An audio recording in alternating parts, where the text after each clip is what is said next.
우리가 지난 시간에 율법에 대한 말씀을 우리가 나누었는데 오늘은 심판에 대한 말씀을 좀 나누려고 합니다. 실제로 율법의 문제나 심판의 문제는 그리 호락호락 쉬운 문제가 아닙니다. 그런데 우리는 굉장히 쉽게 생각을 하죠. 율법은 지키면 된다라고 생각하는 개념이 되고, 심판은 피해가면 된다라고 쉽게 생각할 수가 있죠. 근데 이 심판이라는 이 말의 뜻은 마지막 때라는 의미로 표현을 하기도 하죠. 그래서 마태복음 3장에 보면 세례 요한이 회개하라 천국이 가까웠느니라, 2000년 전에 이미 천국이 가까웠다, 다른 말로 말하면 말세가 가까웠다고 이 얘기를 했습니다. 그러면서 이미 도끼가 나무 뿌리에 놓여 있으니 좋은 열매를 맺지 아니하는 나무마다 찍어서 불에 던지리라, 이렇게 말씀해요. 다시 말하면 천국이 심판하는 모습으로 우리에게 다가온다라고 세례 요한을 통해서 표현해 주고 있습니다. 그리고 예수님이 이 땅에 심판의 주로 오신다고 말씀하고 있습니다. 그래서 세례 요한은 예수님이 오시는 날을 심판의 날로 보았어요. 그런데 예수님이 사실 이 땅에 오셨어요. 그런데 심판의 날이 바로 오지 않는 거예요. 심지어는 자신이 감옥에 갇혀 있음에도 불구하고 예수님이 자신에 대해서 어떤 일도 행하시지를 않는 거예요. 본인은 이분이 바로 오실 메시아라고까지 자기 제자들을 다 불러서 소개해 주었고, 그분에게 기름 부음까지 세례까지 주었고, 자기의 제자들까지 그분에게 다 양도까지 했어요. 그런데 자신의 억울한 사정 때문에 감옥에 갇힌 자기에 대해서는 이런 방구도 없으신 거죠. 얼마나 세례 요한의 입장에서는 섭섭했겠습니까? 그러다 보니까 인간적으로는 오해도 할 수가 있었어요. 그러나 실제로 예수님이 이 땅에 오셨다는 것 자체가 마지막 날들이라고 표현을 할 수가 있어요. 성경 전체적으로 보면요. 근데 여기서 오늘날 많은 사람들이 이 날들에 대한 현혹이 있어서 이 문제로 인해 가지고 바로 2단과 3단이 많이 생기는 거죠. 왜? 마지막 때라는 말이 벌써 2000년이 흘러버렸잖아요. 그런데 주님은 말씀을 하셔요. 마지막 날들이라고요. 그러면 마지막 날들은 뭐냐? 마지막임을 보여주는 날이다, 이런 뜻이죠. 그렇다면 지금이 마지막 날들에 속하였다고 하는데 왜 주님은 지금 오시지 않고 심판도 없느냐라고 조롱하는 사람들이 있다, 그 말입니다. 그러면 이렇게 조롱하고 이 사실을 바로 믿지 못하는 사람들의 삶은 어떤 삶인가? 자기의 정욕대로 사는 삶을 살고, 주님의 강림이 약속이 되었다고 하는데 그 약속이 과연 언제 이루어질 것인가라고 조롱을 한다는 거죠. 그래서 주님이 이 땅에 다시 오셔서 심판하신다라는 일은 있을 수 없다. 우리가 흔히 말하듯이 대낮에 무슨 날벼락이냐고, 이 대낮에 날벼락은 절대로 치지 않는다, 그 뜻이거든요. 그러니까 어디 대낮에 한번 날벼락 쳐봐라. 하나님이 계신다면 나를 당장에 지금 여기서 벼락 쳐서 죽여봐라. 누구 어떤 사람이 얘기했듯이요. 그러면 하나님은 하나님의 측면에서 하나님이 우리 정도의 수준이 된다고 한다면 저 같으면 날벼락을 살짝 한쪽이라도 치고 싶은 마음이 왜 없겠어요. 근데 하나님은 아무 말씀이 없으셔. 그러니까 거 봐라, 내가 5분의 시간을 주었는데도 하나님은 나한테 날벼락을 안 주는 것은 하나님이 없으신 거 아니냐. 이런 말을 하는 사람들이 세상에도 많고 어디에도 있어요. 심지어는 교회 안에도 있다라는 얘기입니다. 그렇다면 세상에 있는 사람이 그런 얘기를 한다는 것은 이해가 되지만 교회 안에 있는 사람들이 이런 얘기를 하는 이유는 뭐냐? 그것은 바로 교회 안에 내가 들어와 있는 이유가 지금 소셜을 위해서 여기 와 있는 것이지 내 미래와 나의 심판에 대한 문제로 준비하기 위해서 있는 게 아니라는 거예요. 그래서 오늘 교회 안에 있으면 오늘 이 말씀이 자기하고 별로 해당이 안 돼요. 마치 여러분 그렇습니다. 이전에 우리 때만 해도요, 대학 배지라는 것이요, 대학교 배지라는 것이 상당한 파워였습니다. 근데 거기에 S대학의 파워는요, 이 배지는요, 어지간한 여자들은 그냥 날아가 버립니다. 그냥, 예. 그거 딱 채고 가면은 날아가 버려. 예. 그 정도로 파워가 셌어요. 뭐 그때 다니시던 분들은 별로 아닌가 모르지만은, 왜냐하면은 1수, 2수, 3수 해가지고 대학 못 가고 하는 사람들한테는 얼마나 했어요. 그런데 그때의 그 자부심이라는 것은, 그분들은 세지만 내가 예를 들어서 어느 대학의 축제에 가면은요, 내가 마치 대학생인 것처럼, 다른 사람이 나를 대학생으로 봐주는 것처럼 우쭐해주는 거예요. 괜히요. 예. 마치 똑같은 현상이에요. 교회 안에 들어와 있으면 나는 심판과 뭐 천국에 대한 어떤 개념도 내가 알아설 일이 아니고 이미 들어와 있는 걸로 충족된다고 생각할 수 있다는 거죠. 베드로전서 4장 17절에 보면요, 하나님의 집에서 심판을 시작할 때가 되었나니 만일 우리에게 먼저 하면 하나님의 복음을 순종치 아니하는 자들의 그 마지막은 어떠하겠는가? 다시 말하면 하나님의 지배 안에 들어있는 자를 심판한다고 한다면 복음에 순종치 아니고 밖에 있는 자들한테는 어떠하겠느냐는 말씀이에요. 다시 말하면 이미 심판이라는 것은 어디서부터 시작이 됐어요? 교회 안에서부터 시작됐다고 베드로전서 4장 17절은 말씀해요. 그런데 사도행전에 보면요, 대표적인 케이스가 예루살렘 교회에 무슨 사건이 일어났죠? 아나니아와 삽비라의 사건. 아나니아와 삽비라가 많은 사람들이 자기 물건을 팔아서 구제를 하고 교회에다가 헌납을 하니까 너무 부러워요.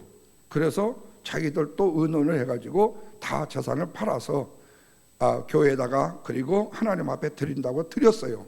그런데 얼마를 숨겨놨다가 베드로한테 들켜가지고 한 번에 남편이 죽고 한 번에 부인이 죽고 두 사람이 다 죽어버리고 말았어요. 다시 말하면 성령을 속여가지고 죽은 일이 있었어요. 우리가 생각해보면 하나님도 무심하시지. 아니 하나도 안 팔아서 안 낸 사람이 있는데 팔려고 하는 마음이 얼마나 가상했어. 그래서 거기서 조금 들여가지고 조금 자식 새끼 생각해서 좀 남겨둔 것 가지고 하나님이 어떻게 샘플로 죽일 수가 있냐고 말이에요. 근데 이거는 뭐예요? 했다는 행위가 문제가 아니라 마음 중심이 문제였다는. 다시 말하면 주의 성령께서 나의 마음에 그 역사함을 주셨다면 나는 그 역사함의 삶을 살아가는 삶이 중요하다는 것을 하나의 샘플로 보여주신 거죠. 그러니까 교회 안에 이미 심판은 있었어요. 서신서에서 보면요, 교회를 심판하는 모습들이 여러 군데서 나와요. 자, 이렇게 교회에서 말씀을 통해서 계속 심판하시는 것을 볼 때에 복음에 순종하지 아니하는 자들은 두말할 것도 없다, 그 말이죠. 고린도 교회가 그 대표적입니다. 고린도 교회는요, 뭐에 의해서 심판을 받은 교회예요? 말씀에 의해서. 뭐라고 그랬죠? 저 고린도에 있는 교회는 돌 위에 돌 하나 남지 아니하고 다 무너져 버려요. 내가 쓸어버리라고 말씀. 그런데 실제로 고린도로 가보십시오. 고린도에는 건물이라고는 하나도 없습니다. 교회 건물은 하나도 없습니다. 터만 남아 있습니다. 그런데 교회 아닌 자들의 모임에는 이런 심판이 당시 없었다는 거예요. 그러면 심판이 없었다는 말이 심판이 진짜로 없다는 말이 아니라 이들이 받을 심판이 더 엄하고 중요하다는 사실을 먼저 교회를 통해서 말씀하고 계셨다는 사실이에요. 그러니까 이렇게 생각해 보세요. 신앙생활을 나는 좀 꽤 잘해요. 그런데 조금은 못해. 그런데 내 옆에는 완전히 못해. 그런데도 헌대. 근데 내가 엄청 어려움을 당했어. 근데 주님이 그러시되 자기가 간증하기를 내가 신앙생활을 잘못해서 그럭저럭 해갖고 하나님이 너를 내가 징계했노라 그렇게 말씀하시대. 그런데 아주 못하는 사람한테 그 얘기를 하면 이 사람이 양심이 있으면 어떻게 되죠? 좀에 두렵기도 할 텐데 양심이 없으면 그래 나는 네보다 잘했으니까 안 받고 너는 못했으니까 잘했지 이렇게 생각하겠지만 진짜로 양심 있는 사람은 여기서 두들겨 맞으니까 여기서 뭐죠? 조금 울리기는 해요. 조금 영향력은 있어요. 예를 들어서 누구는 공부를 열심히 했는데 시험에 떨어졌어. 자기는 하나도 안 했는데 그 시험을 보려고 그래. 그러면 저보다 더 열심히 해야 되겠구나. 조금은 느낄 수 있다 그 말이죠. 그런데 하나님의 교회를 심판할 때에 세상의 사람들의 반응이 이렇게 좀 양심적으로 생각해야 되는데 그러냐 그 말이에요. 그러면 하나님은 왜 교회를 먼저 심판하실까? 그것은 교회로 참된 교회가 되게 하기 위해서, 교회 안에서 먼저 회개가 일어나야 하기 때문에. 그래서 마지막 날의 특징은 주님이 먼저 교회 안을 심판하신다는 말씀입니다. 무엇으로 심판하시는가? 그 기준이 바로 뭐예요? 십자가의 보혈이죠. 그런데 이 십자가의 보혈이 용서함을 받지 못한 자들은 예수님의 피 흘리심 십자가를 조롱하잖아요. 아이고, 그분이 무슨 심판주야, 웃기는 소리 하지 마. 우리 조상들이 지금까지 계속 이어온 이후로부터 만물이 처음 창조될 때까지 지금 변화된 게 하나도 없잖아. 그대로 있잖아 라고요. 근데 여러분, 지금 뭐 뉴질랜드예요? 호주예요? 거기에는요 가로수가 아예 불에 타버린대요. 가로수가 밑에 불에 타서 죽는데. 왜? 물이 하도 없어가지고, 비가 안 와가지고. 안타까운 것은요, 이런 말들이 교회 밖에 있는 자들의 말들이라면 당연히 그렇게 생각하겠지만 교회 안에서도 이렇게 조롱하는 사람들이 종종 있다는 거예요. 교회를 나오면서도 무슨 심판이야, 에이 하나님이 어디 계셔. 교회 밖에 있는 사람들이 이런 말을 한다면 굳이 베드로후서에다가 이 말씀 쓸 필요가 없었을 거예요. 한마디로 예수를 믿는다고 한 사람이나 복음에 순종한다고 하는 사람들의 마음이 다 이러지는 않지만 이럴 가능성을 가진 사람들이 다수다는 거죠. 주님의 강림하심을 믿는다고 말은 잘하지만 실제로 현실에서 보면 조사가 잔 이로부터 창조 이후는 그대로 있었다고 그런 거예요. 그러면서 하는 얘기가 노아의 홍수 사건을 얘기하고 그랜드 캐년을 얘기하면은 절대로 안 믿죠. 그랜드 캐년이 어떻게 노아의 홍수를 해서 한 번에 그렇게 팍 패일 수가 있어? 이게 수천 년, 수만 년 자연의 물에 의해서 계속 섞여 나가지고 그렇게 된 거지. 그런데 가서 한번 직접 두 눈으로 보세요. 그게 1년, 2년에 씻겨 나가가지고 그런 웅장한 그런 캐년이 되어줄 수 있는지. 왜? 홍수를 안 봤다는 거예요. 못 봤어요. 현실적으로 생각하는 의미에서는 그게 이해가 될 수 있지만 분명히 주님은 이 땅에 오셔서 심판하신다고 말씀합니다. 그러면 어떻게 살아야 되는가? 그러다 보니까 그들은 자기 마음대로 살고 정욕대로 살고 그리고 호색호로 산다고 했어요. 오늘 말씀에 기록된 내용 12절과 똑같은 현상으로 살아간다는 겁니다. 이들은 처음부터 마지막 날들을 사는 자들이 아니죠. 마지막인 줄 알고 예수를 믿고 교회에 나왔을 뿐이죠. 그런데 막상 교회에 나와 보니까 마지막 날이 아닌 거예요. 구원도 영생도 은혜와 사랑도 자기들끼리 지어낸 이야기고 뭔가 좀 협박을 하려고 거룩한 협박을 하려고 만들어낸 이야기뿐이더라는 거죠. 그러니까 교회의 영생이나 구원이나 십자가나 예수나 그 예수 그리스도의 보혈을 이용해서 탐심을 채우려고 한다는 거예요. 왜 그래요? 마지막 때에 나한테 보여진 현상이 없으니까요. 자, 그렇다면 다시 11절로 한번 돌아가 보십시다. 다 같이 읽습니다. 또한 너희가 이 시기를 알거니와 자다가 깰 때가 벌써 되었는데 이는 이제 우리의 구원이 처음 믿을 때보다 가까웠습니다. 자, 마태복음 25장의 열처녀 비유와 굉장히 비슷한 말씀이에요. 신랑이 더디오므로 다 졸다가 잘세 밤중에 소리가 나되 보라 신랑이로다 맞으러 나오라 하매 이에 그 처녀들이 다 일어나 등불을 준비할세. 그래요. 여기서 둘로 갈라지죠. 등불에 기름을 준비한 자들과 준비하지 못한 자들이 갈라져요. 이것을 두고 그런즉 너희는 깨어 있으라. 너희는 그날과 그때를 알지 못한다고 말씀하고 있어요. 그러니까 성도는 이와 같이 확실하게 구원 속에 있는 자들이에요. 왜?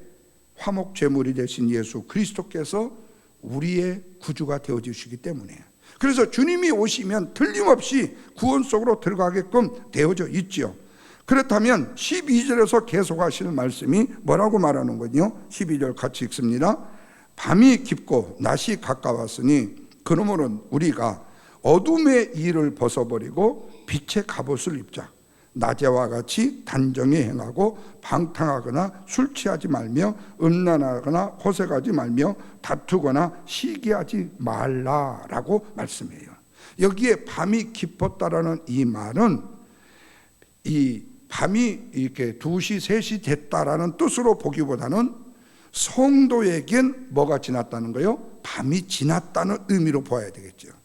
다시 말하면 이걸 조금 어려운 말로 제가 어제 주석을 찾아보니까 직설법 과거 능동체라고 되어 있다고 그러는데 나도 그 말이 무슨 뜻인지 잘 모르겠어요. 그러니까 이미 밤이 지나갔다라가 되고 낮이 가까웠느니라는 말씀에서 가까웠으니라는 이 말은 동사 직설법 완료 능동체가 되더라고요. 그러니까 이미 이 말씀을 볼 때에는요, 이미 이루어 그대로 다 되어져 있다, 다 짜여져 있다라는 말씀이죠. 그러니까 이미 낫이다라는 이 말씀으로 봐야 되는 거죠. 다시 말하면 성도에게는 밤이 지났고 낮에 사는 자들이다. 그러니까 우리가 어둠의 일을 벗고 빛의 갑옷을 입고 살아가야 한다라는 거죠. 여기에 어둠의 일이 뭘까요? 로마서에 나오는 이방인들과 유대인들이 행했던 어둠의 일들. 다시 말하면 하나님의 역사적인 사실을 깨닫지 못하고 인간적인 일에 파묻혀 살았던 영혼들. 그러면 빛의 갑옷이라는 것이 뭐냐? 이것은 영적 전쟁의 개념으로 쓰여지는 거죠. 어떤 전쟁인가? 어둠과의 싸움의 전쟁이다. 다시 말하면 율법을 지키겠다는 것이 아니면 이방인들처럼 자기의 탐욕도로 사는 것, 이런 것들의 싸움이다. 다시 말하면 죄인이 되어진 첫째 아담에게서 나오는 모든 것과 예수 그리스도의 십자가의 보혈의 은혜와의 뭐라고요? 싸움이라는 거죠. 그러니까 오늘날 시대의 싸움을 보면요, 정말로 이게 참 이어지는 묘한 것들이 있죠. 굉장히 극적인 좌파들은요, 반드시 동성애를 지지합니다. 참 신기해요. 그 극적 좌파 중에서 동성애 지지하지 않는 사람이 없어요. 왜 그런 줄 아세요? 인간 중심으로 가는 거예요. 인간 중심으로. 그래서 사람이 먼저다. 이전에도 말씀을 드렸죠.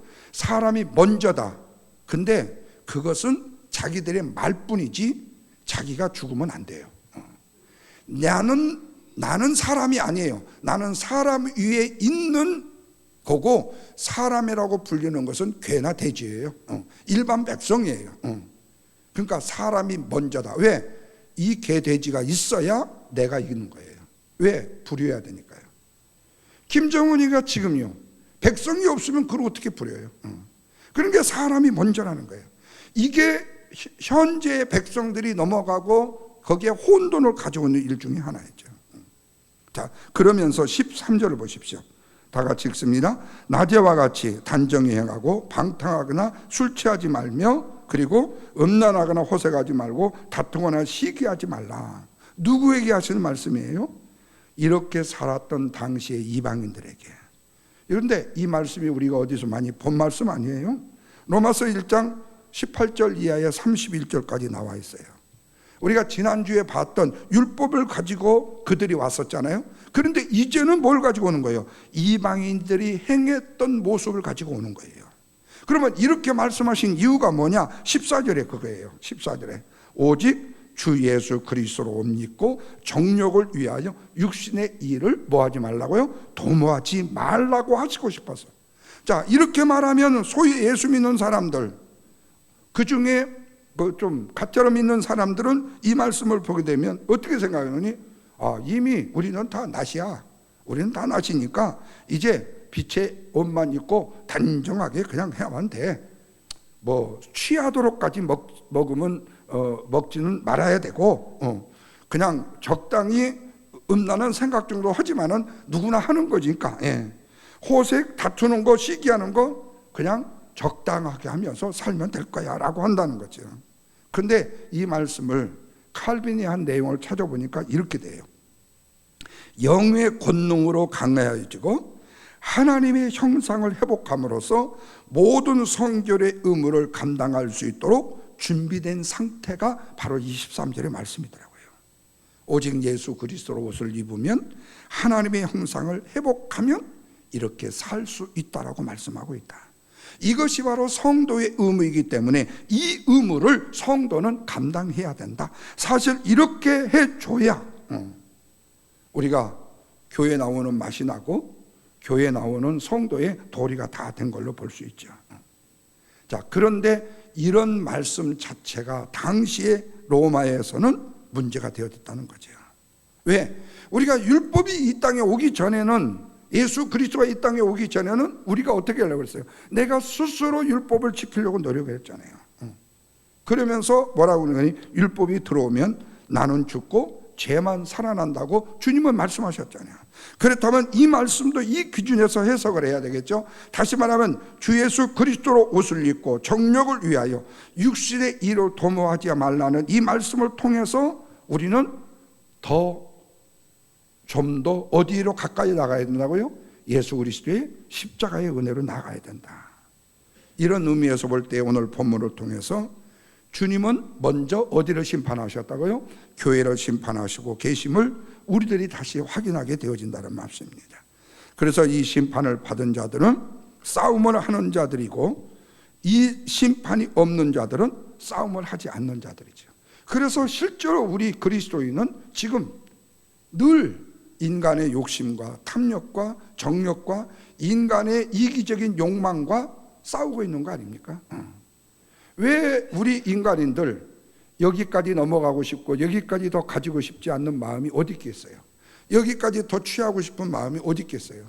그럼에도 우리는 뭐죠? 절제하고 우리는 내 자신의 영적 은혜로 내가 십자가로 나가기를 원하는 거죠. 그렇다면 우리는 지금 어떤 시기를 사는 자들이라고 말하고 있죠? 자다가 깰 때, 주님이 다시 오실 때를 기다리며 사는 자들이라고 말씀하고 있죠. 그렇다면 성도들은 어떤 싸움을 싸워야 합니까? 영적인 싸움을 싸워야 할 것이죠. 그래서 오늘 또 우리는 이 말씀 앞에서 육신의 일을 도모하는 자라는 사실을 우리가 기억하면서 내 육신의 일을 도모하는 일들의 한계점이 어딘지, 그리고 자다가 깰다라는 생각을 우리가 하면서 밤에 사는 자처럼 살지 말고 아무리 세상이 방탕의 세상으로 간다 할지라도 오늘 13절에 주어진 말씀처럼 탐심과 탐욕의 삶을 살아서는 안 된다고 말씀하고 있죠. 그래서 우리는 반듯한 신앙생활을 원하지만 본문의 말씀대로 살아가기가 참 어렵고 쉽지 않습니다. 우리의 인간의 힘과 능력으로 살아갈 수 있는 일이 아니기 때문에, 그러나 성령을 받아 의지하면 성령께서 주시는 말씀을 통해서 성령의 주시는 힘을 통해서 성령을 우리가 경험하는 자로서의 삶을 살아가다 보면 우리는 빛의 갑옷을 입고 살아가는 자가 되어줄 수 있고 구원받은 자로서의 삶을 살아갈 수 있는 능력을 얻게 되는 거죠. 그래서 성도는 이 시기를 아는 자요, 지금은 자다가 깰다라는 사실을 아는 자요, 낮에 속한 자라는 사실을 아는 자이라는 사실을 아는 것입니다. 그리고 낮에 속한 자는 오직 십자가의 은혜와 은총으로 감사하는 자들이고, 밤에 속한 자는 예수 그리스도의 십자가의 은혜를 감사하거나 그 은혜에 함께 도모하고자 하는 마음이 없는 자들이죠. 그러다 보면 이들은 오직 멋대로요, 자기의 마음대로 소신대로 정욕대로 살 뿐이죠. 그러다 보면 방탕하게 되고 술 취하게 되고 음란하게 되고 호색하게 되고 다투게 되고 시기하는 삶을 살아가게 됩니다. 이들에게는 지금 자다가 깰다라는 것이 느껴지지 않지요. 이렇게 좋은 세상이 왜 망하냐 이거죠. 이렇게 좋은 세상이 어떻게 멸망할 수가 있느냐 그 말이죠.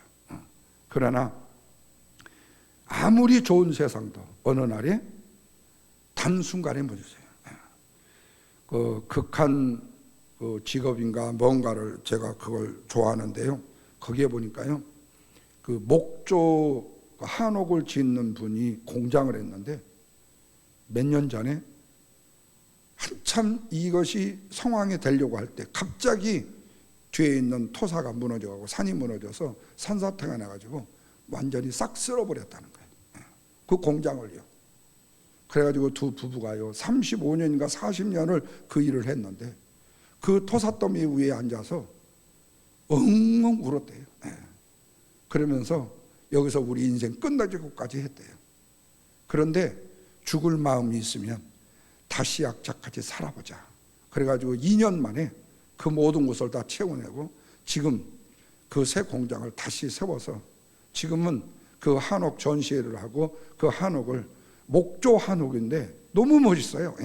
그 집을 지금 한국에 아주 널리 전파하면서 공장은 지금 풀가동으로 돌아가는 그런 그 일을 지금 했다고 하면서 그때 참기를 잘 참았다고 그런 얘기를 하는 걸 제가 보면서요. 그래요. 오늘 우리의 인생의 삶 속의 순간순간의 어려움은요, 우리는 그 순간을 참지 못해서 우리의 인생 자체를 포기하는 사람이 있는가 하면 그리고 그 일까지 포기한 사람이 있죠.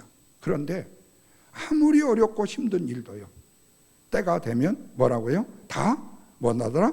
지나가더라는 거예요. 다 지나가더라는 거예요. 우리는 오직 예수 그리스도의 십자가의 은혜를 붙들고 증인으로서의 삶을 살아간다면 우리는 자동적으로 낯을 향하여 살아가는 사람이 되어줄 수 있고 밤에 속한 사람이 되어줄 수가 없겠죠. 그러나 밤의 일에 익숙한 자로 나가게 되면 우리는 뭐가 되는 거예요? 항상 두려움과 어둠에 쌓인 자가 되어지게 되는 거죠.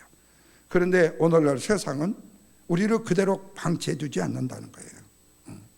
왜? 세상의 사람들이 노는, 세상의 사람들이 살아가는 방법들이 매스컴을 통해서 너무 많이 나오다 보니까 너무 부럽다는 거예요.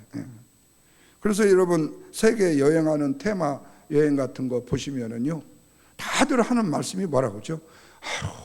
너무 멋있다. 한번 나도 가봐야 되는데. 그게 마음뿐이죠. 그러니까 그것이 바로 뭐냐면 우리가 세상을 봄으로 인해서 내 속에 욕심을 자꾸 갖게 되는 거죠. 그러다가 이제 어떤 때에 결단을 하게 되면 땅표를 내갖고 진짜 가시게 되는 거고. 그렇다고 그것을 우리가 무시하며 살 수는 없어요. 그러나 안타까운 것은요, 이 말씀이 교회 밖의 사람들에게 하신 말씀이라면 엄청나게 좋겠지만 베드로 전후서의 말씀이나 로마서의 이 말씀을 보면 이 말씀은 교회 밖에 있는 사람들에게 주시는 말씀이 아니라 지금 교회를 다니고 예수를 믿는다고 하는 우리에게 주시는 말씀이라는 거죠. 오늘날 세상의 사람들이 왜 노아의 때와 같이 먹고 마시고 시집가고 장가가는 데만 관심을 두는지 아시겠죠? 그들에게는 심판이라는 것이 없기 때문에 그렇죠. 주님이 다시 오신다는 믿음이 없기 때문에 그렇습니다.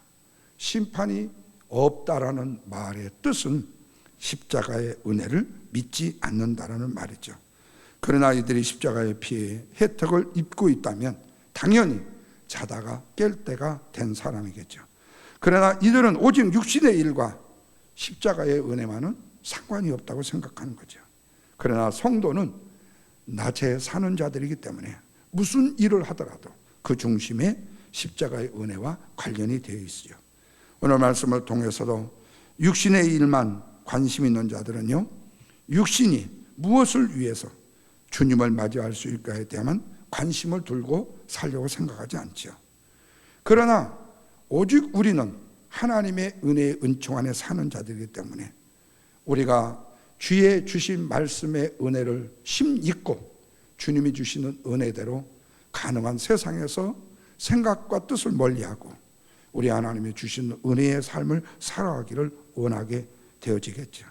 성도는 오늘 말씀을 통해서 왜 내 자신이 십자가의 은혜와 은총이 아니면 안 되는가를 깨닫는 시간이 될 수가 있었을 거예요. 무엇을 묻고 내가 살아야 되는지를 더 확인하게 될 수 있는 기회가 되었을 것입니다. 주님의 피의 능력만이 육신의 일만 도모하는 인생들에게 낫의 인생을 살아가게 하는 일로 유도하고 인도하는 길이 되기 때문이죠. 저와 여러분은 낫의 인생으로 우리 그리스도의 십자가의 증인으로서의 삶을 살아가는 우리 모두가 되시기를 바라고, 그 은혜와 능력을 힘입고 우리가 감사함으로 우리가 정한 태신자 그 영혼 영혼을 위해서 기도하고 힘써가는 저와 여러분, 우리 교회가 되기를 주님의 이름으로 부탁합니다.